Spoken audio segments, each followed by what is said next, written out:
اللہ اللہ اللہ اللہ اللہ اللہ اللہ اللہ۔ الحمدللہ رب العالمین والصلاة والسلام علی حبیبہ محمد وآلہ وصحبہ اجمعین۔ اعوذ باللہ من الشیطان الرجیم، بسم اللہ الرحمن الرحیم۔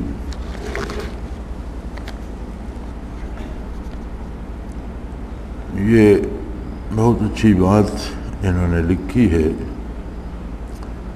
مشائخ اور صوفیاء نے لاکھوں انسانوں کو عملاً متاثر کیا، مگر کیا یہ عجب بات نہیں کہ ہیومن فزیالوجی، بیہیویئر، ایٹیٹیوڈ کے نصاب میں ہماری یونیورسٹیاں ان سے کوئی استفادہ نہیں کرتی، بلکہ اگر کوئی اپنی تحقیق کرنا چاہے تو اسے منع کر دیا جاتا ہے۔ یہ رویہ کیسے بدلا جائے؟ کہتے ہیں کہ مشائخ صوفیاء کو ہر کوئی نہیں مانتا، اس لیے ان کا علم کنٹروورشل ہے۔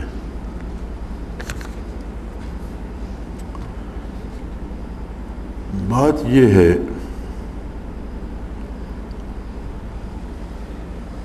کہ اسی سرزمین میں جب مسلمان حکمران تھے جو 7 صدیاں حکمران رہے، ان میں نیک بھی تھے اور ایسے بھی تھے جن کا رجحان نیکی کی طرف کم اور زیادتی اور برائی کی طرف زیادہ تھا۔ ایک حدیث شریف کا مفہوم بھی ہے کہ بادشاہ آئیں گے، ان میں بھلے بھی ہوں گے، برے بھی ہوں گے، لیکن ایک بات سب میں قدر مشترک تھی، اور وہ تھی دین پر اعتماد اور دین کا اتباع۔ اس سرزمین پر ایسے حکمران بھی ہوئے ہیں مسلمانوں کے عہد میں جو بہت بڑے ظالم تھے، لیکن اللہ کے ایسے بندے بھی ہوئے ہیں جنہوں نے ان کے منہ پر بھی انہیں ٹوک دیا، سچ کا اعلان کیا، جان گنوا دی لیکن بات ضرور کی، اور جب ان کی جان گئی تو لاکھوں جانیں میدان میں آ گئیں اور بادشاہ کو جھکنا پڑا۔ یہ تاریخ ان واقعات سے بھری پڑی ہے۔ ایک بزرگ فیروز تغلق کے زمانے میں تھے، پہلوانی کیا کرتے تھے، مانے ہوئے پہلوان تھے اکھاڑے کے۔ کسی اللہ کے بندے سے ربط ہو گیا، اللہ اللہ سیکھی، پھر علم حاصل کیا اور علم میں وہ مقام پایا کہ شاہی دربار میں پہنچے۔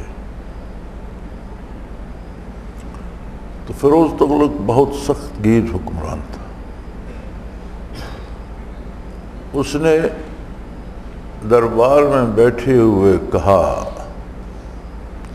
کہ دنیا کا نظام ایسا ہے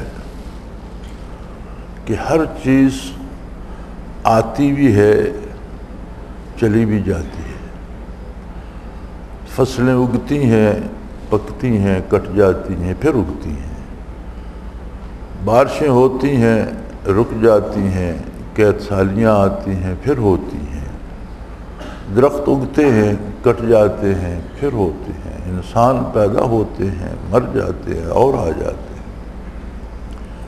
تو یہ سارا نظام ایک تسلسل ہے، تو یہ کیسے کہہ دیا گیا کہ نبوت ختم ہو گئی اور نبی اب کوئی نہیں آئے گا؟ یہ بھی اس کا بھی اجرا ہونا چاہیے، اسے جاری رہنا چاہیے، نظام ہے قدرت کا۔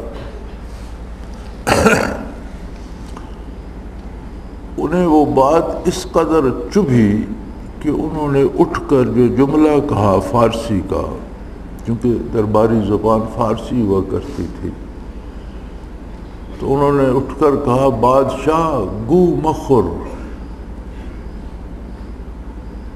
بادشاہ غلاظت نہ کھا۔ تو بادشاہ بہت برہم ہوا اور اس نے حکم دیا کہ ان کی زبان کھینچ لی جائے۔ چنانچہ ان کی زبان گدی سے کھینچ کر نکال لی گئی اور وہ شہید ہو گئے۔ لیکن اس کے بعد بادشاہ کو یہ جملہ دہرانے کی ضرورت نہیں۔ اس کی وجہ یہ تھی کہ مسلمانوں کا ایک تعلیمی نظام تھا، یونیورسٹیاں تھیں گھر گھر جگہ جگہ، اور انہیں جامعات کہا جاتا تھا۔ اب تو جہاں جمعہ ہوتا ہے ہم اسے جامع مسجد کہہ دیتے ہیں نا۔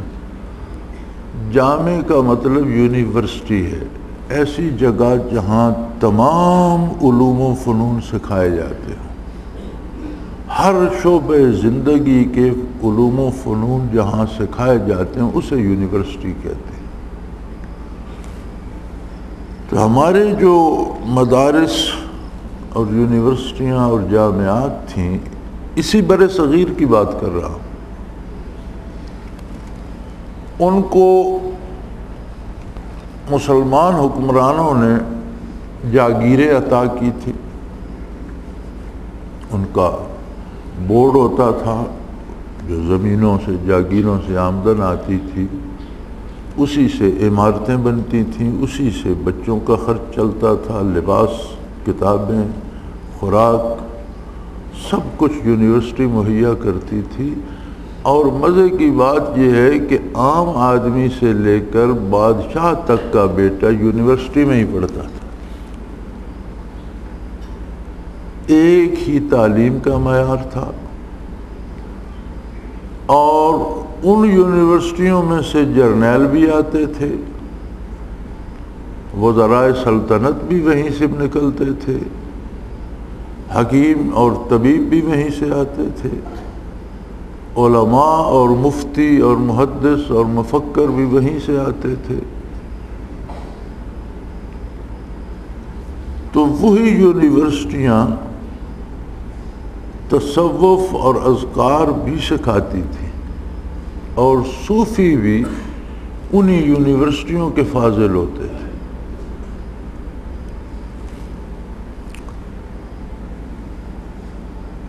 جب بر صغیر پر انگریز کا غلبہ مکمل ہوا،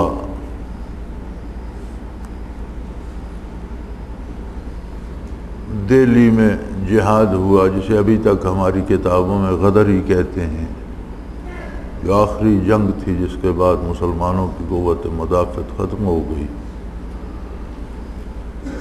پھر جب تک پنجاب پر رنجیت سنگھ قابض رہا تب تک انگریزوں نے نہیں چھیڑا۔ اس کے مرنے کے بعد سکھوں میں بھی خانہ جنگی شروع ہو گئی، انگریزوں نے حملے کر دیے، بڑی لڑائیاں ہوئیں، سکھ بڑے جم کر لڑے، لیکن پھر پنجاب بھی فتح ہونا شروع ہو گیا۔ حسن ابدال کے قریب آپ میں سے بھی کسی کو یاد ہوگا کہ مغرب کی طرف کٹی ہوئی پہاڑی ہے، مغرب کی طرف جو ڈھیری ہے اس پر ایک بڑا مینار ہوا کرتا تھا، اور مشرق کا جو کٹاؤ ہے اس میں ایک فریم بنا ہوا تھا، اس میں اس کی تاریخ اور ہسٹری لکھی ہوئی ہوتی تھی۔ اب سڑک کی توسیع ہوئی تو وہ چیزیں مٹا دی گئیں۔ یہ گکھڑوں اور انگریزوں کے درمیان بڑی جنگ ہوئی تھی یہاں، اور یہاں انگریزی فوجیں تھیں، اور ایک جرنیل جو کمانڈ کر رہا تھا وہ اس پہاڑی پہ کھڑا تھا۔ ایک مسلمان توپچی تھا، توپچی کو برق انداز کہتے تھے، کالا خان نام تھا اس کا، کالا خان برکنداز۔ وہ اپنے فن میں اتنا ماہر تھا کہ اس نے مسلمانوں کے کیمپ سے نشانہ لگا کر توپ داغی اور وہ جرنیل وہاں واصل جہنم ہو گیا، اڑ گیا اس سے۔ فتح انگریزوں کو ہوئی، کالا خان گرفتار ہوا اور دہلی میں اس پر مقدمہ چلا کر جنگی جرائم میں اسے سزا موت دی گئی۔ تو انگریزوں نے وہ مینار اپنے جرنیل کی یاد میں بنایا تھا اور نیچے ہسٹری لکھی تھی، لیکن میں جب بھی گزرتا تھا تو مجھے وہ کالا خان یاد آتا تھا۔ تو سب سے پہلا کام جو انگریزوں نے کیا وہ یہ تھا، میرے پاس اس کی نقل پڑی ہے جو ایک انگریز لارڈ نے انگریزوں کی اسمبلی میں پیش کی تھی، اور اس نے کہا تھا، میرے پاس پڑی ہے وہ، کہ میں نے ہندوستان میں مشرق سے مغرب اور شمال سے جنوب تک سفر کیا ہے۔ I found no thief, no beggar۔ یعنی پورے ہندوستان میں مجھے کوئی ایک چور نظر نہیں آیا، کوئی ایک گداگر نظر نہیں آیا۔ مسلمانوں کی حکومت کو گئے اور کمزور ہوئے عرصہ ہو چکا تھا۔ جب انگریز نے قبضہ کیا تو مسلمان چھوٹی چھوٹی ٹکڑیوں میں تھے۔ بہادر شاہ ظفر کی حکومت صرف قلعہ دہلی تک محدود تھی، اور قلعے کے اندر بھی کوئی ان کی بات نہیں سنتا تھا۔ ان کی ایک پھپھی تھیں، ان کا کہا مانا جاتا تھا۔ یعنی اتنے ادبار اور اتنے زوال کے باوجود برِ صغیر کی حالت یہ تھی کہ کوئی چور نہیں تھا اور کوئی گداگر نہیں تھا۔ یہ اس انگریز کی گواہی ہے۔ پھر آگے اس نے کہا کہ اس میں مسلمان ہیں جن کی حکومت رہی ہے اور جن سے ہم نے ملک چھینا ہے، ان کا آج بھی لٹریسی ریٹ جو ہے وہ 84% ہے۔ ان میں 84% پڑھے لکھے صاحب علم لوگ۔ تو اس قوم پر غلبہ پانا ممکن نہیں، جس کی مالی حالت اتنی مستحکم ہو کہ اس میں کوئی گداگر نہ ہو، کوئی چور نہ ہو، اور علمی حالت یہ ہو کہ 84% اہل علم ہوں۔ اب ہمارا جو لٹریسی ریٹ آتا ہے، اس میں تو جو اپنا نام لکھ سکتا ہے اسے بھی پڑھا لکھا شمار کر کے دیتے ہیں۔ اس نے جو لٹریسی ریٹ دیا تھا وہ علماء کا تھا جو فاضل لوگ تھے۔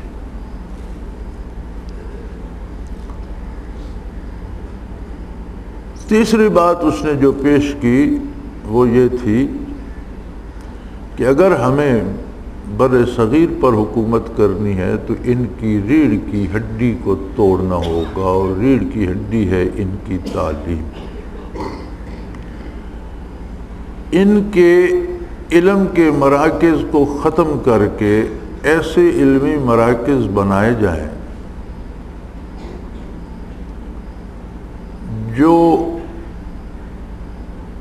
ہماری جو تہذیب ہے اور جو ہمارا کردار ہے اس کی تعریف کریں، اور جو مسلمان حکمرانوں کا اور مسلمانوں کا جو اسلامی کردار ہے اس پر تنقید کریں، اور ان کے ذہن میں ہماری تہذیب کی برتری بٹھا دی جائے۔ چنانچہ اسی پر عمل ہوا۔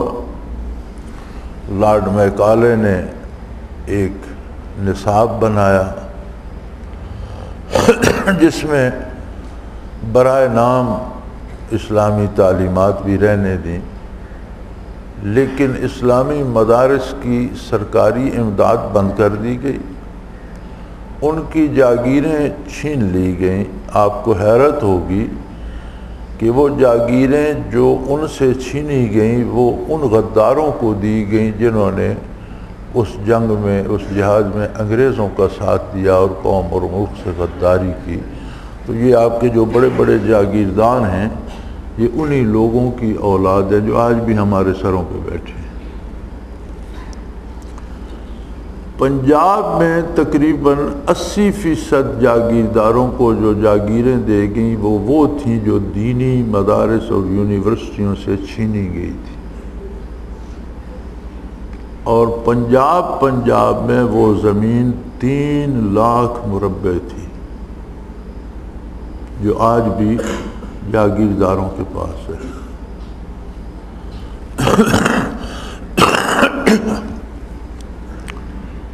اور چونکہ فارسی سرکاری زبان ہوا کرتی تھی اس کی جگہ انگریزی نے لے لی، اور یہ بھی قانون بنا کہ دینی مدارس کے پڑھے لکھے بندے کو سرکاری ملازمت نہ دی جائے۔ چنانچہ یہ اس وقت محاورہ بن گیا تھا کہ پڑھیں فارسی بیچیں تیل، کہ دینی مدارس سے جو پڑھ کر آتا ہے وہ تیل ہی بیچتا ہے، اسے کوئی سرکاری نوکری نہیں ملتی۔ تو یہ محاورہ بن گیا تھا کہ پڑھیں فارسی بیچیں تیل، آج بھی استعمال ہوتا ہے۔ تو جب دینی علوم جو ظاہری تھے ان کا یہ حشر کیا گیا تو تصوف کا تو نام ہی مٹا دیا گیا، بلکہ صوفیاء کو یہ جو آپ نے لفظ لکھا ہے کنٹروورشل، جان بوجھ کر کنٹروورشل بنایا گیا، ورنہ صرف پوری امت میں ہمیشہ ایک ہی طبقہ رہا ہے اور وہ صوفیوں کا ہے جو غیر متنازع ہوا کرتے تھے، اور جو بات علماء ظواہر سے طے نہیں ہوتی تھی ہمیشہ وہ مسئلہ صوفیاء کے پاس جاتا، اور جو وہ کہہ دیتے اس پہ سارے لوگ متفق ہو جاتے تھے۔ کنٹروورسی ختم کرنے کے لیے صوفی ہوتے تھے۔ لیکن جب علوم ظاہری دینیہ کا یہ حال ہوا تو پھر تصوف کو کون پوچھتا تھا؟ تصوف پر خاص طور پر یہ کام کیا گیا کہ اسے متنازع فی بنا دیا جائے، کنٹروورشل بنا دیا جائے، اس پر اتنے اعتراضات کیے جائیں، پھر یہ اہتمام کیا گیا کہ نقلی صوفی بنائے جائیں جو بدعات کو رواج دیں، اور یہ باقاعدہ بنائے گئے۔ یہ جن لوگوں نے صوفیوں پر اور علماء حق پر کفر کے فتوے دیے ہیں یہ بنائے گئے تھے، ورنہ یہ لوگ انگریز کے آنے سے پہلے بھی اسے برے صغیر میں تھے، تب تو صوفیوں پر کوئی فتویٰ نہیں دیتا تھا، تب تو سب احترام کرتے تھے۔ حضرت مجدد الافسانی، حضرت ولی اللہ رحمۃ اللہ علیہ کے خاندان کو تو ان کے زمانے میں تو کوئی کفر کا فتویٰ نہیں دیتا تھا۔ یہ جو بعد میں انگریز نے ایک نئی پود جعلی پیدا کی، انہوں نے فتوے دیے، اور اس بات کو اتنا پختہ کر دیا کہ ابھی میں ایک آدمی کی بات سن رہا تھا کہ یوں تو ہمارے ملک کا وہ بڑا نامور فاضل آدمی ہے، تو وہ اپنی بات میں کہہ رہا تھا کہ میرے اس مضمون میں تصوف کی اصطلاحات ہیں،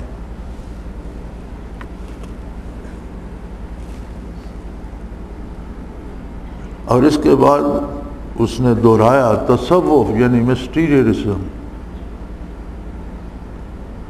آپ اندازہ لگائیں کہ ہمارے یہ جو آج کل کے فاضل اور ڈاکٹر پی ایچ ڈی ہیں یہ تصوف کو فسونگری، مسٹیریلزم کیا ہوتا ہے؟ فسونگری، یا عام سادہ لفظوں میں کہیں تو جادوگری، شعبدہ بازی۔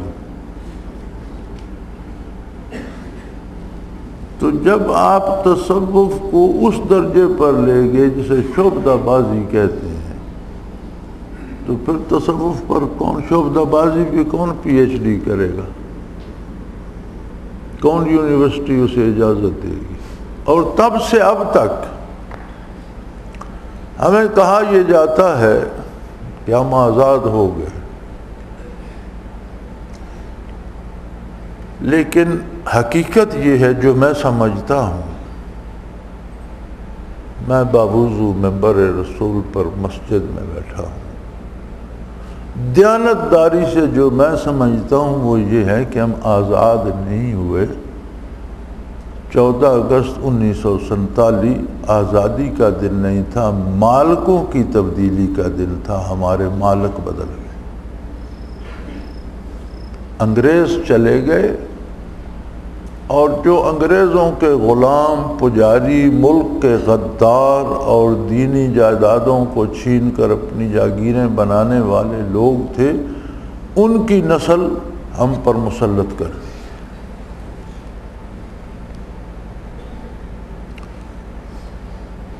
انگریز چونکہ کمزور ہو چکا تھا،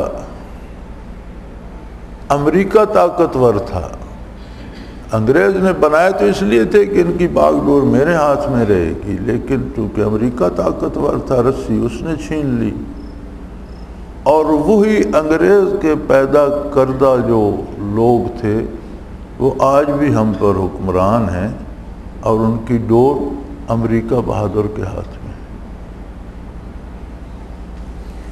تو پھر جب آپ کی یونیورسٹیاں، آپ کے آج کا نظام، پھر ہماری بدقسمتی یہ ہے کہ اگر ہم آزاد ہو گئے تھے تو پھر ہم سب سے پہلا کام یہ کرتے کہ ہمارا جو تعلیمی نصاب تباہ کیا تھا اسے بحال کرتے۔ پھر ہندوستان میں ایک نظام تھا جو پورا اسلامی تھا،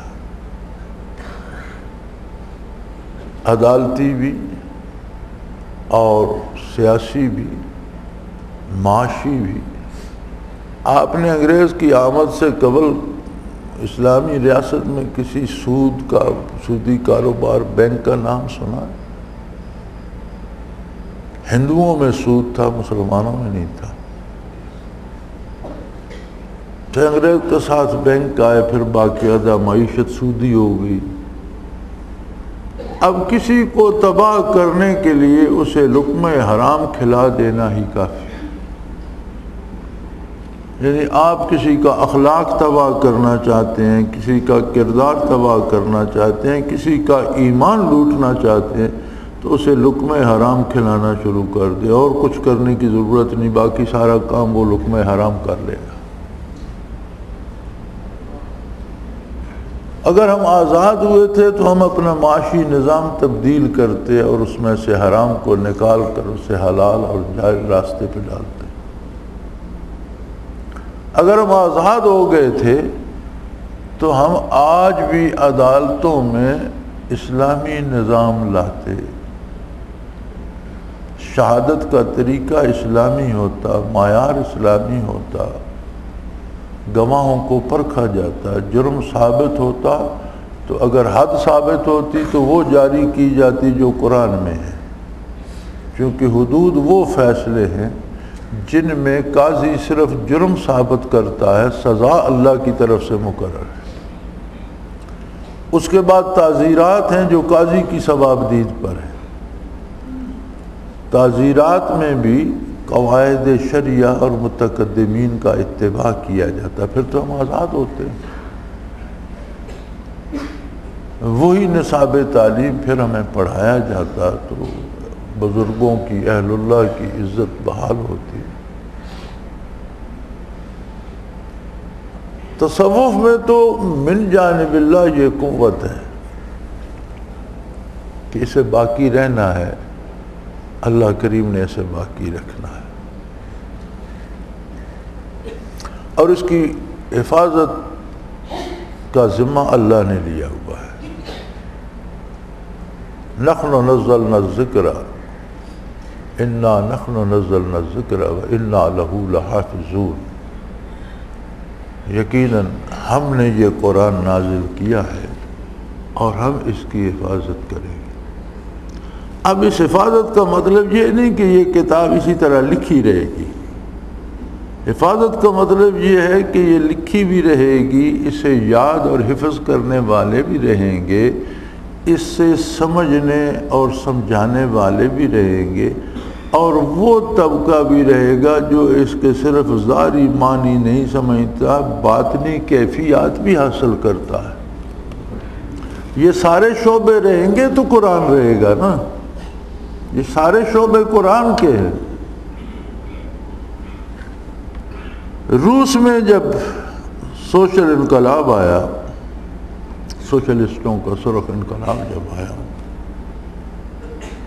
تو میں نے ان کے کچھ حالات پڑھے ہیں جو مورخوں نے لکھے ہیں، جو کچھ انہوں نے مسلمانوں کے ساتھ کیا، انہوں نے ہلاکوں کی یاد بھی بھلا دی، چنگیز خان کی یادیں بھی ماند پڑ گئی، اتنے مظالم کیے، مساجد بند ہو گئی، استبل بن گئیں، گودام بن گئیں، آذان کہنا قانوناً منع ہو گیا، بلکہ لوگوں نے ٹیپ پر ریکارڈ کر کے رکھ لی کہ کبھی کبھی تہہ خانے میں بیٹھ کر ٹیپ ریکارڈر بجا کر سنا کریں گے کہ اذان کیسی ہوتی تھی، یا آنے والی نسلوں کو بتائیں گے۔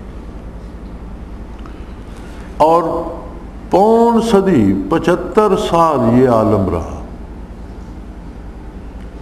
اللہ کی شان جب وہ طلسم ٹوٹا، 75 سال بعد سوشلزم کی کمر ٹوٹی، تو مسلمانوں کے پاس دینی علم بھی تھا، اذانیں بھی یاد تھیں، نمازیں بھی یاد تھیں۔ اس پر ایک سوشلسٹ ہی لکھتا ہے کہ ہم نے مٹانے کی بہت کوشش کی اور ظاہری سارے ذرائع مسدود کر دیے، لیکن ان میں ایک عجیب کوئی بات ہے جو یہ قلبی طور پر ذکر کرتے ہیں۔ وہ چیز ہم نہیں روک سکتے تھے، ہمیں کوئی پتہ نہیں تھا کہ کون کس کا قلب ذاکر ہے، کس کا قلب ذاکر نہیں ہے، تو وہ چیز اندر ہی اندر چلتی رہی اور اسلام باقی رہا، اور جب سوشلزم کا زور ٹوٹا تو پھر سے ویسے کے ویسے مسلمان زندہ نکل آئے۔ یہ وہ کافر لکھتا ہے کہ اس کی بقا کی بنیاد تصوف تھا جو زیر زمین اور دلوں میں چلتا رہا، جسے ہم روک نہیں سکے۔ تو یہ تو اللہ نے اسے باقی رکھنا ہے، اس لیے یہ چل رہا ہے، ورنہ ننکانہ صاحب سکھوں کی ٹرینیں آتی ہیں تو وزراء انہیں سٹیشنوں پر استقبال کرنے کے لیے کھڑے ہوتے ہیں، لیکن جب ساتھی ہندوستان سے ذکر کے لیے یہاں آنا چاہیں تو پہلے تو پاکستانی سفارت خانہ انہیں ہندوستان میں اجازت نہیں دیتا کہ یہاں مولوی تھوڑے ہیں، یہ کسی ملک سے، یہاں پیر تھوڑے ہیں، کسی خانقاہ پہ چلے جاؤ، اس کام کے لیے پاکستان کے لیے جانا ہے۔ تو مر پیٹ کر اگر وہ اجازت دے دے تو پھر وہ یہاں سے جب پوچھتا ہے تو یہ نہیں دیتے۔ 2 سال پہلے کی بات ہے کہ وہ پھر ساتھی رابطہ کرتے ہیں یہاں، پھر انہوں نے یہاں رابطہ کیا کر بشیر صاحب کو کہا کہ جی پاکستان سے اجازت نہیں مل رہی ہے، اس شعبے میں اس کسی سیکشن افسر کے پاس گئے، اس نے کہا جی نہیں ہم اجازت نہیں دے سکتے، بھلا یہ بھی کوئی کام ہے کہ اس کے لیے اجازت دے؟ تو انہوں نے غصے میں آ کر کہا کہ پھر سکھوں کی ایک بس اور منگوا لو، مسلمانوں کو اجازت نہ دو۔ تو اسے کوئی شرم آ گئی، اس نے اجازت دے دی، لیکن آپ نے دیکھا ہوگا کہ پچھلے سال اور اس سال بھی اجتماع میں وہ لوگ نہیں آ سکے، حالانکہ ہندوستان میں بہت بڑی جماعت ہے الحمدللہ، اور ہندو حکومت نے آج تک اسے نہیں روکا۔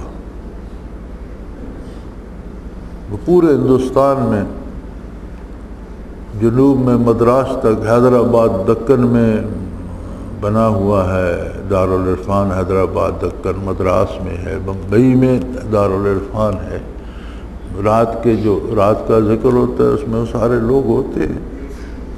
اب انہوں نے دہلی میں اپنا ایک دارالعرفان بنا لیا، وہاں انہیں کوئی نہیں روکتا، یہ نہیں آنے دیتے۔ اب اس دفعہ بھی وہ اجتماع میں نہیں آ سکے۔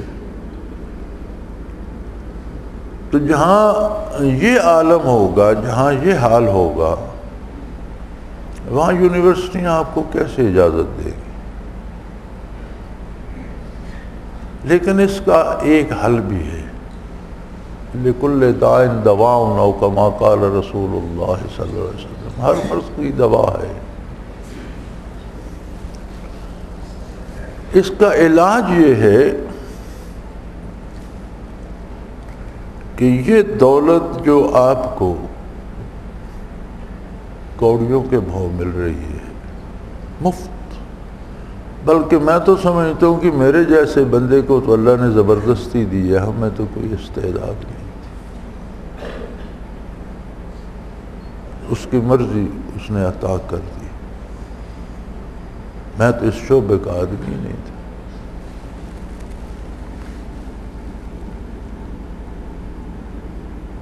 یہ اس لیے ہے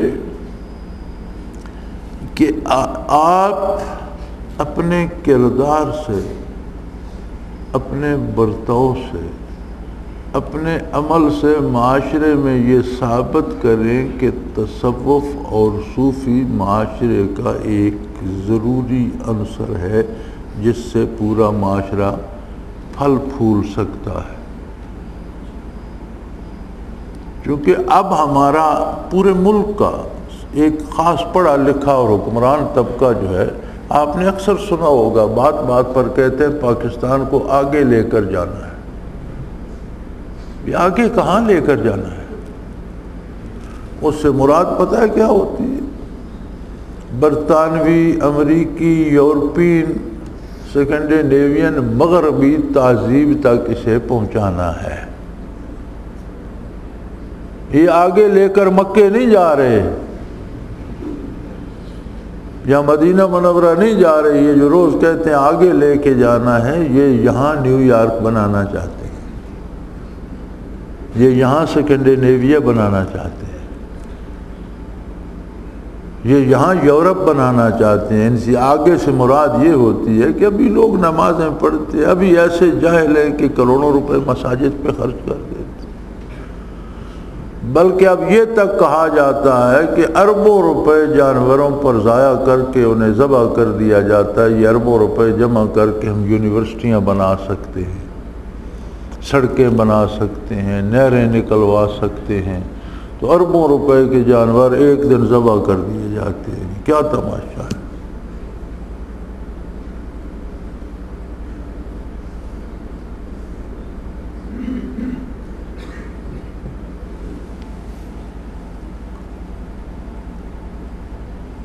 یعنی اللہ کا تصور،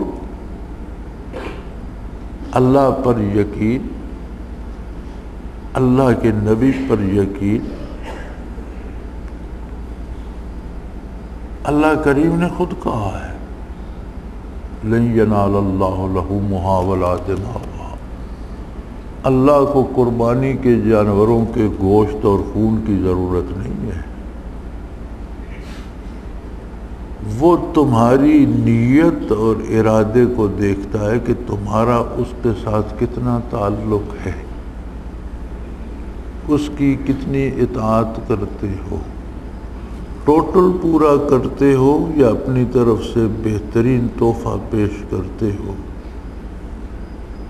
اور یہ نہیں سوچتے کہ قربانی کے دن بے شمار وہ لوگ جنہیں گوشت خریدنا سال بھر نصیب نہیں ہوتا، ان کے گھروں میں بھی گوشت اللہ پہنچا دیتا ہے، ایک دن غربا بھی گوشت کھا لیتے ہیں، ان کے بچے بھی کھا لیتے ہیں۔ کیا صرف قربانی ہی کو ختم کر کے سڑکیں بنائی جا سکتی ہیں اور یہ جو آپ کی عیاشی پہ صرف ہو رہا ہے وہ ختم نہیں کیا جا سکتا؟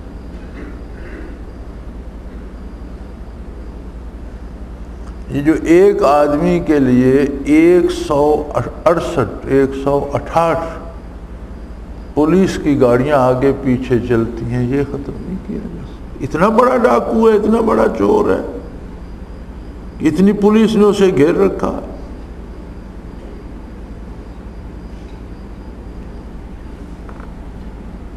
وہ بعض اوقات ان پڑھ اور دیہاتی بھی بڑی کام کی بات کر جاتے ہیں. ہمارا ایک سیاستدان اس دن یہاں سے نکلا گھر سے، تو پولیس آگے پیچھے تھی. تو ایک عام سا کاشتکار ہے، بالکل ان پڑھ جاہل اور بوڑھا بھی ہے، تو راستے میں کھڑا تھا. تو کہنے لگا یہ ملک صاحب، یہ پولیس آپ کو کہاں دھرے پھرتی ہے آج؟ بھی اس طرح تو چوروں ڈاکوؤں کو گھیر کر لے جاتے تھے، آپ کو آج کہا. اس کے لفظ یہ تھے کہ ملک جی اے پولیس توانوں کتنے دھری پھر دی. کیا یہ فضول خرچیاں ختم نہیں ہونی چاہیے؟ جو اللہ کا حکم ہے اور جو کام رسول اللہ صلی اللہ علیہ وسلم نے کیا ہے اور کرنے کا حکم دیا ہے وہ ختم کر دیا جائے، اور جو عیاشیاں تم کر رہے ہو یہ ختم نہ کی جائے. نوبت اس جگہ پہنچی.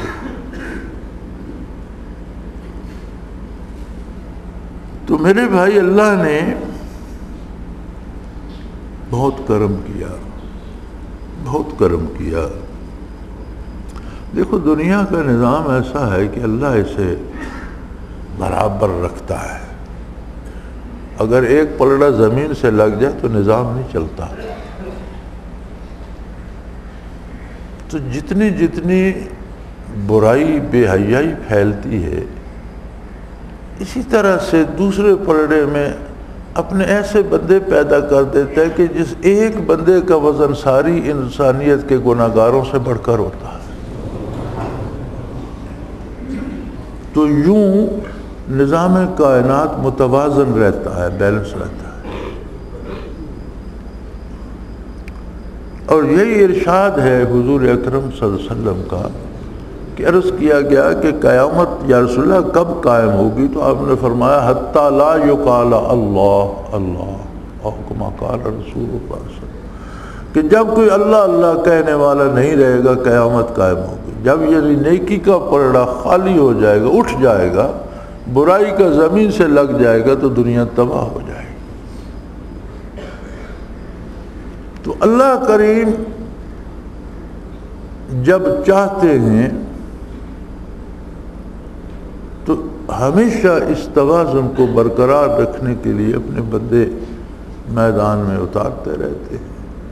ولی اللہ خاندان، شیخ احمد سرہندی، محی الدین اجمیری، یہ کون لوگ تھے؟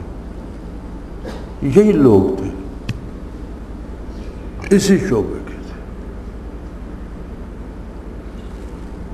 جب ہم نے عیسیٰ علیہ السلام کے بارے پڑھا، اللہ نے انہیں آسمانوں پہ زندہ اٹھا لیا، آسمانوں پہ زندہ موجود ہیں، آخری زمانے میں نازل ہوں گے، زمین پہ تشریف لائیں گے، شادی کریں گے، حکومت کریں گے، وصال ہوگا، اور روضہ اطہر میں دفن کیے جائیں گے. اور ان کی چوتھی قبر کی جگہ ابھی تک روضہ اطہر میں محفوظ ہے. سیدنا فاروق اعظم کے بعد حضرت عثمان شہید ہوئے، جن کا نبی کریم بہت حیا فرماتے تھے.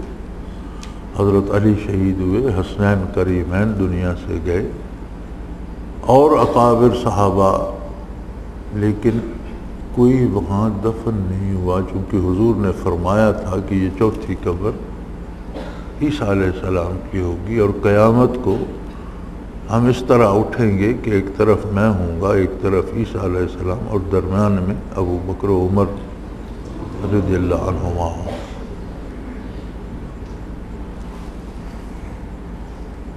تو یہ سوال آتا تھا دل میں یہ خیال آتا تھا کہ بھی اللہ قادر ہے، اگر نبوت کی ضرورت تھی تو اور نبی پیدا کر دیتا. پھر یہ سمجھ نہیں آتی تھی کہ ایک نبی کو اٹھا کر آسمانوں پہ بٹھا دیا اس قادر مطلق نے، پھر اسے زمین پہ اتار دے گا.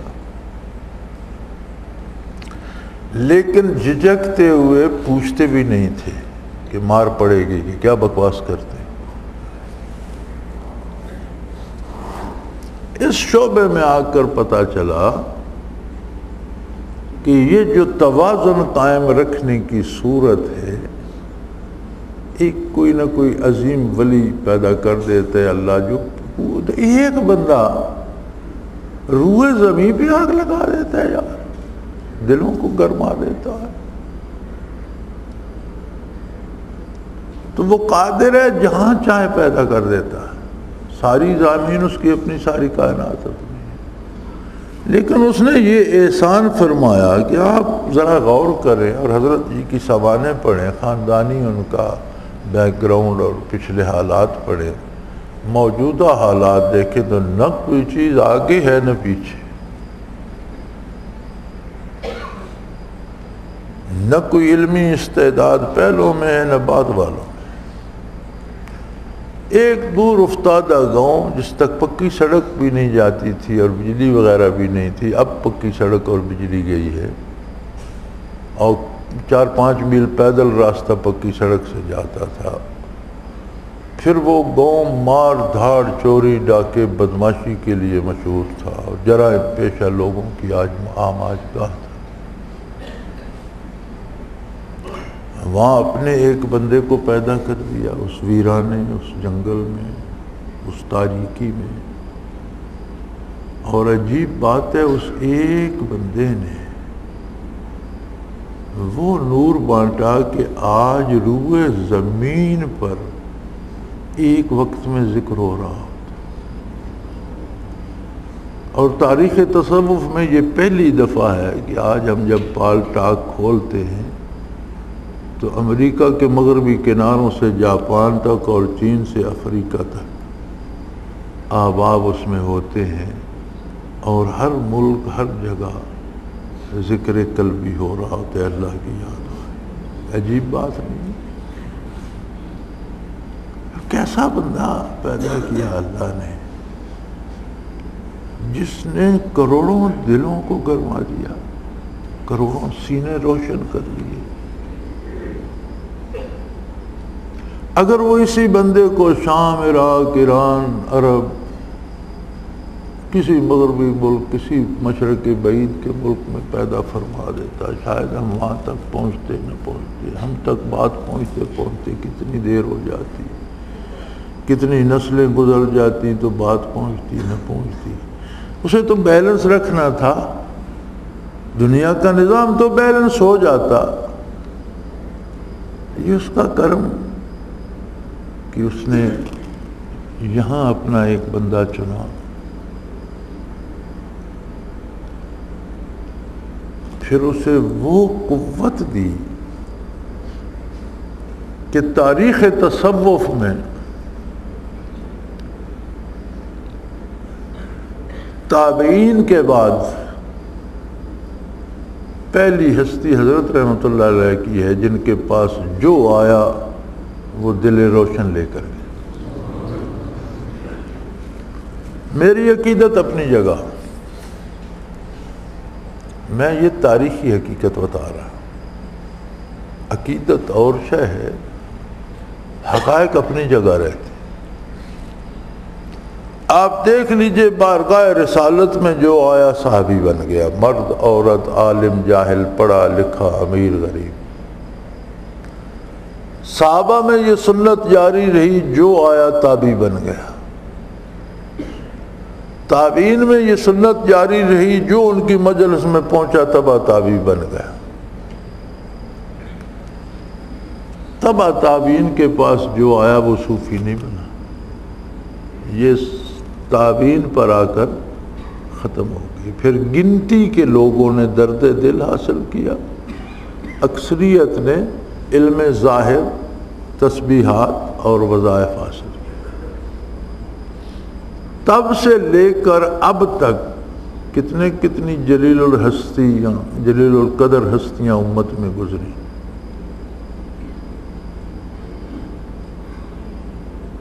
لیکن جس بارگاہ کا مطالعہ کریں، تاریخ پڑھیں، تو گنتی کے لوگوں کو اللہ اللہ سکھائی اور باقی اکثریت کو زبانی تعلیم و تعلم پر، تسبیحات پر اور ظاہری عبادات پر کروڑوں لوگوں کی اصلاح فرمائی. لیکن صاحب حال کتنے چھوڑے؟ یہیں دیکھ لیجئے داتا صاحب رحمۃ اللہ علیہ نے کتنے لوگوں کی اصلاح کی۔ معین الدین اجمیری رحمۃ اللہ تعالی علیہ جب اجمیر تشریف لے گئے تو ان کی عمر 90 سال تھی۔ 120 سال کی عمر میں وصال ہوا، 30 سال رہے۔ ایک مسلمان نہیں تھا جب آپ وہاں تشریف لے گئے تھے۔ جب آپ کا وصال ہوا تو 1,20,000 مرید ان کے جنازے میں شامل تھے، جنہوں نے ان کے ہاتھ پر اسلام قبول کیا۔ لیکن 1,20,000 میں صاحب حال کتنے تھے تو کوئی نہیں بتا۔ تو پھر یہ سنت جو تابعین پر آ کر رک گئی تھی، پھر حضرت رحمت اللہ تعالی علیہ کی ذات سے اللہ نے زندہ فرما دی کہ جو آیا صاحب حال۔ ہمارے ہاں دیہات میں، ہمارے سارے دیہات میں یہ رواج ہے۔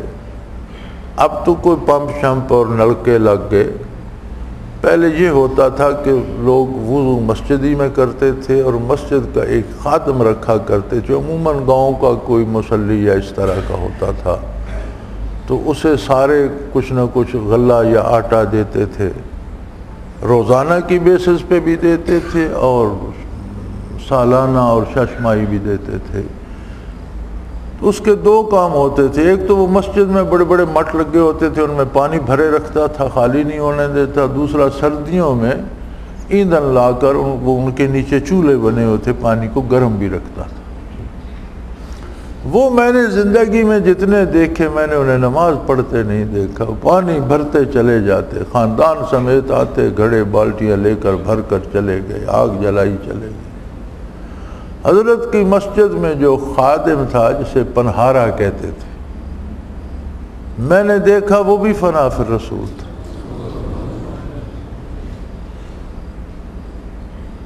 خالی کوئی نہیں رہا۔ اور اس عہد میں، اس عہد کے لوگوں نے عرشوں کی اور عرشی منازل کی اور عالم امر کی باتیں کی۔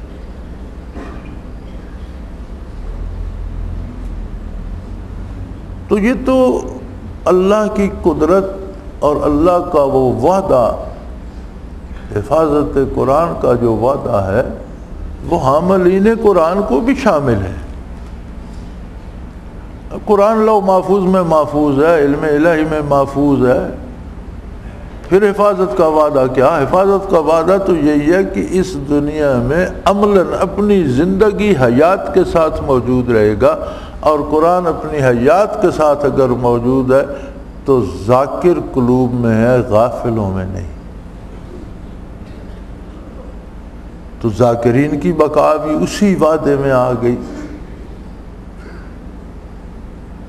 تو یہ تو اس کی ہمت اللہ نے جو اسے دی ہے اور قوت اس کے پیچھے جو اللہ کی قدرت کی ہے، اس نے اسے باقی رکھا ہوا ہے۔ ورنہ ہماری قوم تو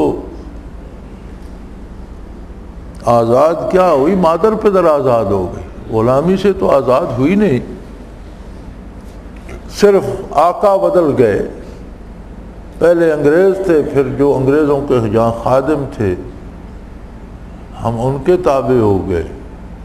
اور ظاہر ہے مالک ہوتا ہے، نوکر ہوتا ہے۔ نوکروں نے پھر جو حشر کیا وہ اتنا ظلم وہ مالک نہیں کر سکے جو نوکروں نے ہم پر جو مظالم توڑے۔ تو بھئی آپ کہتے ہو کہ سرکاری طور پر یہ تصوف کو تسلیم کریں تو یہ تو ان کی موت ہے۔ پھر یا تو یہ توبہ کریں، اللہ کے بندے بن جائیں، اور اگر انہوں نے یورپ کا اور مغرب کا ہی بندہ بننا ہے تو یورپ کے ایوان تو لرزہ براندام ہیں کہ یہ مصیبت ایسی ہے کہ اس سے ہماری جان نہیں چھوٹ رہی۔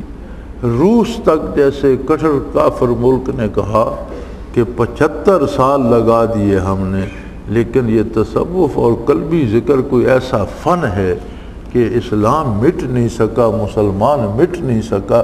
جب ہمارا زور ٹوٹا یہ پھر زمین سے پھوٹ پڑے، مدارس بند ہو گئے، مساجد بند ہو گئی، نماز ممنوع ہو گئی، اذان پر پابندی لگ گئی۔ کمال اتاترک نے، جس کی زیارت کو سب جاتے ہیں، اذان پر پابندی لگا دی تھی، داڑھی رکھنے پر پابندی لگا دی تھی، کہتا تھا بازار سے داڑھی خرید کر رکھو، اگر نماز میں داڑھی ضروری ہے تو اس وقت مسجد میں امام لگا لیا کر اور پھر اتار کر محراب میں رکھا ہے۔ نماز عربی میں نہیں ترکی میں پڑھو، اذان دینی ہے تو ترکی میں دو۔ برسوں بیت گئے، مصطفیٰ کمال کو مٹی کھا گئی، اذان آج پھر ترکی میں بلند ہو رہی، نمازیں پڑھی جا رہی ہیں، لوگوں نے داڑیاں رکھی ہوئی ہیں، ہر سال حج پہ عمرے پہ سارا سال چلتے رہے، نہیں مٹ سکا۔ کیوں؟ وہ دلوں میں زندہ رہا۔ اب وجود سے تو کوئی رنگ کھرچ دے، کھال بھی اتار دے، دل سے ایمان کو اور دل سے یقین کو اور دل سے ذکر الہی کو کون نکالے؟ یہ تو ایسے عجیب لوگ ہیں، انہیں قتل کر تو پھر زندہ رہتے ہیں، ان کی قبریں بھی وہ روشنی بکھیرتی رہتی ہیں جو ان سے ان کی زندگی میں تم چھیننا چاہتے۔ تو اب میرے بھائی، یہ میری آپ کی ہماری ہمت ہے کہ ہم معاشرے پہ یہ ثابت کریں کہ واقعی ذکر الہی سے بندہ بدل جاتا ہے، واقعی ذکر الہی سے بندہ بن جاتا ہے، اللہ کی اطاعت کرتا ہے، اللہ کے نبی کی اطاعت، تو معاشرے میں ایک ایسا طبقہ پیدا ہو جائے جو خود ذکر کرے نہ کرے ذاکرین کا احترام کرنا سیکھ جائے، تو یہ کنٹروورسی ختم ہو جائے گی اور ایک خوبصورت انقلاب آ جائے گا جس میں کوئی قتل و غارت بھی نہیں ہوگی، کوئی مار دھاڑ بھی نہیں ہوگی، دلوں کی دنیا بدلتی جائے گی اور انشاءاللہ العزیز وطن عزیز پھر اس کا گہوارہ بن جائے گا۔ ایسے لوگ بھی اوپر آ سکتے ہیں جو اس گلے سڑے نظام کو تبدیل کر دیں اور اس کی جگہ اللہ کا نظام عدل رائج کریں، اللہ کا نظام سیاست رائج کریں، اللہ کا نظام معیشت رائج کریں۔ تو یہ میری اور آپ کی ذمہ داری، آپ ان سے امید نہ رکھیں، یہ ذمہ داری میری اور آپ کی ہے کہ ہم اس جذبے کو ایسا عام کریں، اپنے کردار سے، اپنے برتاؤ سے، لوگوں کے ساتھ اپنے لین دین سے، اپنے معاملات سے۔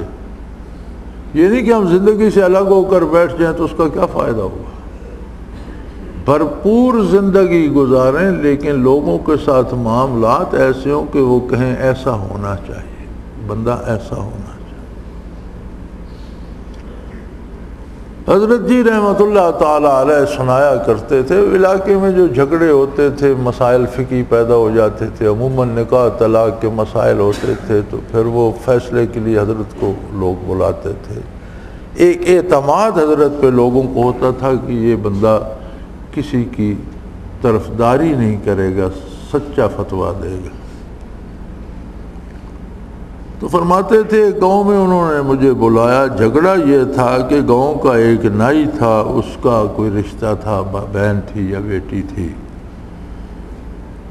تو وہ جس محلے میں جن کا کمی تھا وہ کسی اور کو رشتہ دینا چاہتے تھے اور وہ خود ذاتی طور پر کسی اور کے ساتھ کرنا چاہتا تھا، تو اس نے ان سے چوری جسے وہ خود رشتہ دینا چاہتا تھا اس کے ساتھ بہن کا نکاح کر دیا۔ اب ان کو پتہ چلا، جو ملک تھے، زمیندار تھے، تکڑے تھے، انہوں نے اسے دو التھے بھی مارے، اس سے لڑکی بھی چھین لی، جسے وہ دینا چاہتے تھے اسے بلا کر مولوی صاحب کو بھی بلایا اور اس کا نکاح پڑھا دیا۔ تو شور ہو گیا، لوگ دیندار ہوتے تھے کہ نکاح پر نکاح ہو گیا، اب کون سا پہلا نکاح ہے یا یہ ہے، بڑا شور شرابہ ہوا۔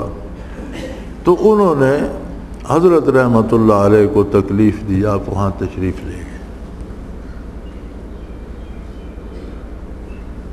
تو حضرت فرماتے تھے کہ میں نے دونوں فریقین کی بات سنی، پھر میں نے کہا کہ ایک بزرگ سفید ریش بندہ دے دو جو کمرے میں بیٹھا رہے تو میں خود اس لڑکی سے بھی بات کرنا چاہتا لیکن اکیلے میں نہیں، ایک بندہ اپنا تمہارا جو نیک اور دیندار بزرگ ہو۔ تو انہوں نے حضرت قاضی صاحب کو مقرر فرمایا۔ اس دن قاضی صاحب کی حضرت رحمۃ اللہ سے ملاقات ہوئی۔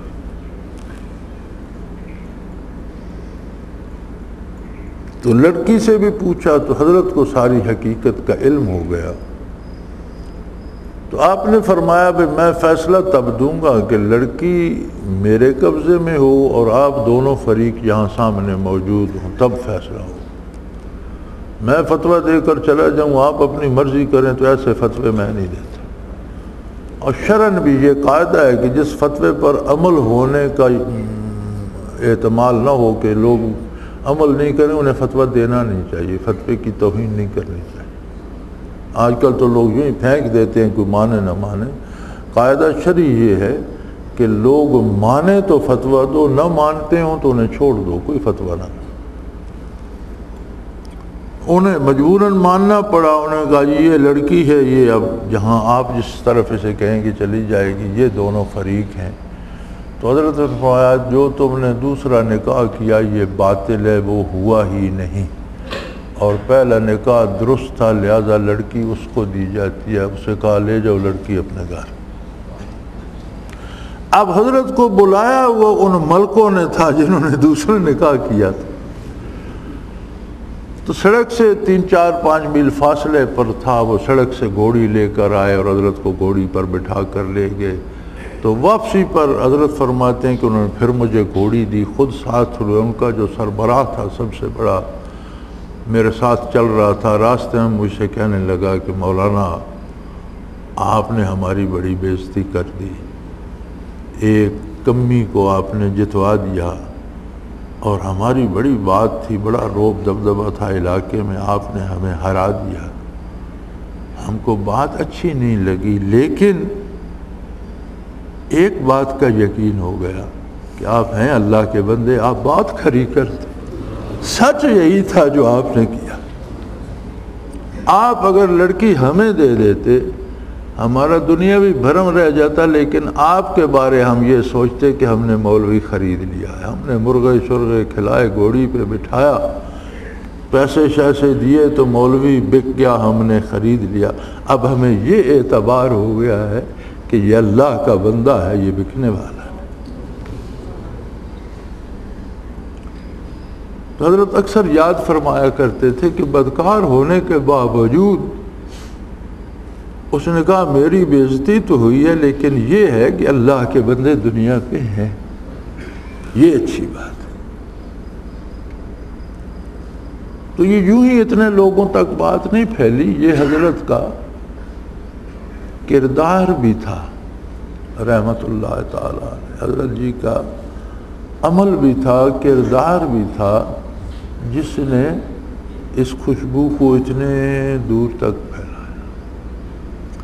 اب اگر ہم، کل میں نے آپ کو بلم ابن باور کا قصہ سنایا، میں نے نہیں سنایا، قرآن میں موجود ہے، قرآن نے سنایا، تو قصے سے کیا مراد ہے؟ یہی کہ بڑے بلند، اب اسے کتنے منازل حاصل تھے جنہیں اللہ نے اپنی آیات کہا ہے، آتینا ہوا آیاتنا،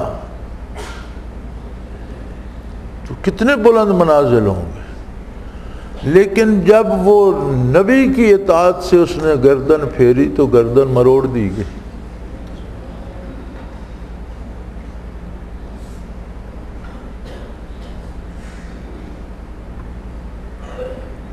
مجھے یاد ہے کہ ایک دفعہ بات چلی جی ہندوستان میں بھی کچھ انبیاء ہیں، پہلے علماء نے بھی یہ لکھا ہے، اور ہونے بھی چاہیے، قرآن کہتے ہیں ہم نے ہر بستی میں رسول بھیجے، تو یہ بر صغیر بہت بڑا ملک تھا۔ حضرت رحمۃ اللہ علیہ کے ساتھ کچھ ساتھیوں کو لگائے رکھتے تھے، اچھا بھئی مراقبہ کرو، دیکھو کہاں ہے۔ پھر حضرت کے وصال کے بعد یہ صورتحال بگڑ گئی اور لوگوں نے کہا جی مراقبہ کرو، میری بھینس کھل کھا رہی ہے کہ نہیں کھا رہی، مراقبہ کرو میرا بچہ سکول گیا ہے کہ نہیں۔ تو جب اس کی اس طرح ناقدری ہوئی تو میں نے بڑی سختی سے اسے منع کر دیا، ورنہ بڑے مزے ہوتے تھے، بڑی رونق ہوتی تھی، بہت سی چیزیں پتہ چلتی تھی۔ لیکن جب یہ نااہلوں کے پلے پڑا، یا میں نااہل تھا یا اس عہد کے لوگ نااہل تھے، یا مجھ سے کنٹرول نہیں ہو سکا یا لوگوں سے برداشت نہیں ہو سکا، تو میں نے کہا بجائے اس کے کہ یہ لوگوں کی تباہی کا سبب بنے، اس باب ہی کو، دروازے کو ہی بند کر دو۔ اس کے باوجود ابھی بھی ایسا ہوتا ہے کہ ساتھی بجائے اللہ پر اعتبار کرنے کے کسی کشف والے کو کشف کر کے دیکھو میرا کام ہوگا کہ نہیں ہوگا۔ پھر تیرا رب تو وہ کشف والا ہو گیا نا، پروردگار تو نہ رہا، اس پہ بھروسہ ہے تو پھر اسی سے بات کر، نہیں ہوگا لگا ہی نہیں، کہہ دے میرا کام کر دے میرے اللہ، ہوگا نہیں کیوں ہوگا۔ بہرحال چھوڑیں اس بحث کو۔ تو کچھ احباب سے حضرت نے کہا خیال کرو، وہ حضرت خود نہیں کرتے تھے، کہتے اچھا چلو دیکھو خیال کرو میں توجہ کرتا ہوں۔ تو احباب نے کہا جی 5 یا 6 کی تعداد نظر آتی ہے بر صغیر میں، ہے جی 6 فرمایا تھا، مجھے یاد نہیں ہے کہ 6 ہیں نبی جن میں ایک صاحب کتاب بھی ہے، یعنی 6 نبی کشفاً نظر آتے ہیں بر صغیر میں، اور ان میں ایک ایسا نبی بھی ہے جو صاحب کتاب ہے، اس کے پاس کتاب ہے اور اس کے سامنے رکھی ہے۔ حضرت نے فرمایا پھر، تو حضرت نے فرمایا بھیرا میں ایک ہستی دفن ہے جن کے اوپر لوگوں نے مکان بنائے ہوئے ہیں، یہ جو معروف خان قبریں ہیں ان میں نہیں ہیں، ان پر مکان بنے ہوئے ہیں۔ تو وہ شہید بھی تھے اور اپنے زمانے کے غوث تھے۔ تو غوث روئے زمین پر ایک بندہ ہوتا ہے، کروڑوں انسان، اربوں انسانوں میں ایک۔ حضرت فرمایا غوث صاحب کی خدمت میں عرض کرو کہ وہ وہاں تشریف لے جائیں اور کتاب دیکھیں اور ہمیں بتائیں کہ یہ کتاب کس زبان میں ہے۔ اور جب ساتھیوں نے غوث صاحب سے یہ عرض کیا تو وہ فرمانے لگے کہ تمام نبیوں پر ایمان لانا شرط ہے، میں سب نبیوں کو اللہ کا نبی مانتا ہوں، اس لیے کہ اگر گردن دائیں بائیں پھیری جائے تو گردن کٹ جائے گی، اس لیے ایمان لاتا ہوں۔ رہی بات کتاب کی تو کتاب میں صرف محمد الرسول اللہ کی پڑھوں گا، باقی کسی کتاب سے مجھے کوئی غرض نہیں۔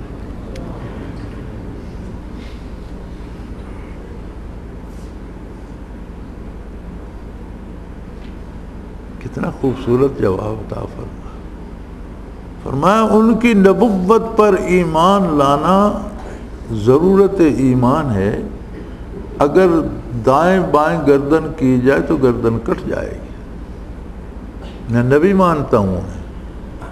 جہاں تک کتاب کی بات ہے، کتاب وہ پڑھوں گا جو محمد الرسول اللہ ہے، میں اس کا مکلف ہوں، باقی کتابوں کا نہیں۔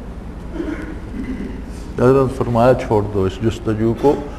غوث صاحب نے صحیح فرمایا، مکلف ہیں اس کتاب کے جو آخری ہے، باقی کتابوں کو حق ماننا ضروری ہے، لیکن انہیں پڑھنا یا ان میں کیا لکھا تھا اس کی ضرورت نہیں۔ تو میں اب بھی بعض کتب میرے پاس آتی ہیں، پڑھتا ہوں، ان میں تورات و انجیل کے حوالے دے کر لوگ ثابت کرتے ہیں تو مجھے وہ چبھتے ہیں کہ قرآن کو، محمد الرسول اللہ کی صداقت کو ان کتابوں سے جن میں تعریف ہو چکی ہے، ان کی شہادت کی کیا ضرورت ہے؟ سورج کو کیا ضرورت ہے کہ اس پر ستارے گواہ بنے؟ آفتاب آمد دلیل آفتاب، سورج خود اپنے وجود کی آپ دلیل ہے۔ محمد الرسول اللہ کی رسالت اور اللہ کا قرآن اپنی صداقت کی، کفا باللہ شہیدہ، اللہ کی شہادت کافی ہے اور کسی کی ضرورت نہیں ہے۔ تو میرے بھائی آپ کا سوال تو بہت قیمتی تھا اور میرے خیال ہے وقت بھی کافی لگ گیا۔ لوگوں کو دین سے زیادہ دنیا کی فکر ہوتی ہے تو میرے خیال باہر میلہ لگا ہوا ہوگا، ہم بھی اللہ کا نام لکھ کر دیتے رہتے ہیں، غرض یہ ہوتی ہے۔ مجھے ہرگز یہ پسند نہیں، لیکن مجبوری یہ ہے کہ نہیں دو گے تو کسی بے دین کے پاس جائیں گے، وہ ان سے پیسے بھی لے گا اور ایمان بھی چھین لے گا، کسی اور بدعت میں مبتلا کر دے گا۔ تو چلو اللہ اللہ لکھ دیتے ہیں، کسی کو شفا ہو جائے تو اللہ کی طرف سے ہے، نہیں ہوتی تو اس کی طرف سے ہے۔ تو بہرحال اب یہ کنٹروورسی اور یہ تنازع ختم کرانا یہ میرے اور آپ کے کردار پہ منحصر ہے۔ غفلت نہ کیجیے، صدیوں کی غفلت بھی غفلت ہوتی ہے، برسوں کی غفلت بھی غفلت ہوتی ہے، دنوں کی غفلت بھی غفلت ہوتی ہے، اور لمحوں کی غفلت بھی غفلت ہی ہوتی ہے، اس کے لیے کوئی اور لفظ ایجاد نہیں ہوا۔ بلکہ صوفی تو کہتے ہیں کہ جو دم غافل سو دم کافر، جو وقت غفلت میں گزرا وہ تو سخت ناشکری ہے اللہ کی۔ اپنی کیفیات و احوال پہ متوجہ رہیے، ہمہ وقت ذکر کیجیے، ہر حال میں کیجیے، اور اس ذکر کی چھاپ ہمارے کردار، ہماری بول چال، ہمارے لوگوں سے تعلقات پر پڑے۔ اور یہ لوگ جو حیرت سے ہمیں دیکھتے ہیں کہ یہ پاگل ہیں، کیا کرتے ہیں، یہ کہیں یار یہ پاگل نہیں ہے، بات جو یہ کرتے ہیں، کام جو کرتے ہیں صحیح کرتے ہیں، یہ پاگل نہیں ہے، بات یہ اچھی ہے۔ اسلام صرف اسی طرح پھیلا ہے کہ جہاں مسلمان گئے ان ممالک نے پوری قوت سے روکا، لیکن جب مسلمان فاتح ہو کر داخل ہوئے تو وہ حیران رہ گئے کہ انہوں نے فتح کر لیا شہر، کوئی قتل عام نہیں کیا، کوئی بچی اغوا نہیں ہوئی، کوئی بوڑھا اسے ایذا نہیں دی گئی، کوئی مندر گرایا نہیں گیا، کوئی کسی کے مذہب میں مداخلت نہیں کی گئی، کوئی کسی کو تکلیف نہیں دی۔ یہ کیسے عجیب لوگ ہیں۔ ہمارا لشکر تو جہاں فتح کرتا تھا جلاتا جاتا تھا، شہروں کے شہر آگ لگا دیتا تھا، قتل عام کر دیتا تھا خون کی ندیاں میں۔ تو یہ کیسے لوگ ہیں؟ یہ تو اس جیسا تو ہونا چاہیے۔ اسی کردار نے ذات کریم نبی صلی اللہ علیہ وسلم سے لے کر آپ کے کردار عالی نے لوگوں کو متاثر کرنا شروع کیا۔ پھر انہوں نے آپ کی دعوت پہ لبیک کہا۔ خلافت راشدہ 26 لاکھ مربع میل علاقہ فتح ہوا فاروق اعظم کے 10 سالہ عہد میں رضی اللہ تعالیٰ عنہ۔ 35,000 بڑے بڑے قلعے اور شہر تھے، گاؤں کریے 26 لاکھ مربع میل میں کتنے ہوں گے؟ کسی عورت کی چیخ تاریخ میں سنائی نہیں دیتی، کسی بوڑھے کی آہ سنائی نہیں دیتی، ہر ایک کے ساتھ انصاف ہوا، عدل ہوا۔ اس سلوک نے ملکوں کو کلمہ پڑھا دیا۔ آج ہم کہتے ہیں ہمارے پاس کیا اختیار ہے جی، کوئی ہماری بات کے سنے۔ ہمارے پاس اختیار کی ضرورت نہیں ہے، ہمارا اپنے آپ پر تو اختیار ہے، ہمارا کردار دوسرے سے بات منوانے کا تقاضا کرے گا۔ اپنے ذکر پہ بھی پوری توجہ دیجیے، غفلت نہ آنے پائے، اور اپنے ایک ایک عمل کو یہ سوچ کر کیجیے کہ آپ نے دیکھے سفارت خانے، جو غیر ملکی سفیر ہوتے ہیں وہ کہیں آئیں جائیں، کسی کو سفارت خانے میں بلائیں، کسی سے دوستی کریں یا ناراضگی، ان کی بنیادی نگاہ اپنے ملک کی جو ہے سیاست اس پہ ہوتی ہے کہ اس کے مطابق ہو، اس کے خلاف کوئی کام نہ ہو جائے۔ تو آپ لوگوں کو تو اللہ نے بڑا عہدہ دیا ہے کہ بارگاہ رسالت کا سفیر بنا دیا۔ تو آپ کو بھی تو دیکھنا ہوگا کہ ہمارے کردار، ہماری گفتار سے کوئی ایسی بات نہ نکلے جو اس بارگاہ کا جو انداز اور طریق اور لوگوں سے سلوک ہے اس کے خلاف نہ ہو جائے۔ اللہ آپ لوگوں کو توفیق بھی دے اور قبول بھی کرے۔ تو یہ طریقہ ہے کہ آپ یہ کنٹروورسی اور متنازع فی جو باتیں ہیں یہ تب ختم ہوں گی جب اسے آپ عام کر دیں گے۔ لوگ اگر ذکر نہ بھی انہیں نصیب ہو تو ذکر کو، اللہ کی یاد کو اور تصوف کو مسٹری کی بجائے قرب الہی جانے۔ اب تو اسے شعبدہ بازی سمجھا جاتا ہے نا۔ اللہ کریم توفیق عطا فرمائے اور قبول فرمائے۔ وآخر دعوانا ان الحمدللہ رب العالمین۔ الحمدللہ رب العالمین والصلاة والسلام علی حبیبہ محمد۔ اللہم ربنا لا تقتلنا بغضبک ولا تہلکنا بعذابک واعف عنا قبل ذلک۔ اللہم ربنا لا تسلط علینا من لا یرحمنا، انت ولینا فی سفرنا وحضرنا فی مالنا واہلنا، انت ولینا فی الدنیا والآخرہ، توفنا مسلمین والحقنا بالصالحین۔ اللہم انصر الاسلام والمسلمین، اللہم نور قلوبنا بنور المعرفت والایمان، اللہم ارزقنا اتباع حبیبک صلی اللہ علیہ وسلم واتباع خلفاء الراشدین المہدیین، اللہم احینا علی اتباعہم وامتنا علی اتباعہم وولدنا علی حوضک غیر خزایا ولا ندامہ، وصلی اللہ تعالی علی حبیبہ محمد وعلی سبینا من برحمتک یا رب۔ اللہ اللہ اللہ اللہ اللہ اللہ اللہ اللہ۔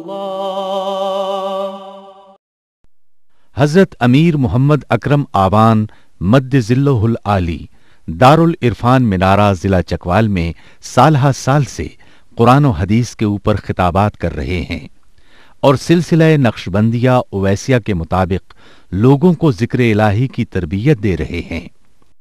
وہ قرآن پاک کی تفسیر ترتیب وار بیان کر رہے ہیں۔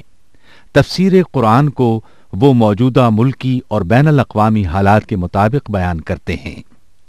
موٹر وے سے کلر کہار کے انٹرچینج سے نکلتے ہوئے، کلر کہار کی جھیل سے ہوتے ہوئے، میانی، بوچھال اور نورپور سے گزرتے ہوئے دارالعرفان منارہ پہنچ سکتے ہیں۔ حضرت امیر محمد اکرم آوان نے بچیوں اور بچوں کی دینی اور دنیاوی تعلیم کے لیے سقارہ اکیڈمی کے نام سے ایک درسگاہ بھی قائم کی ہے، جس کا افتتاح ملک پاکستان کے صدر جنرل محمد ضیاء الحق نے اپنے دست مبارک سے کیا تھا۔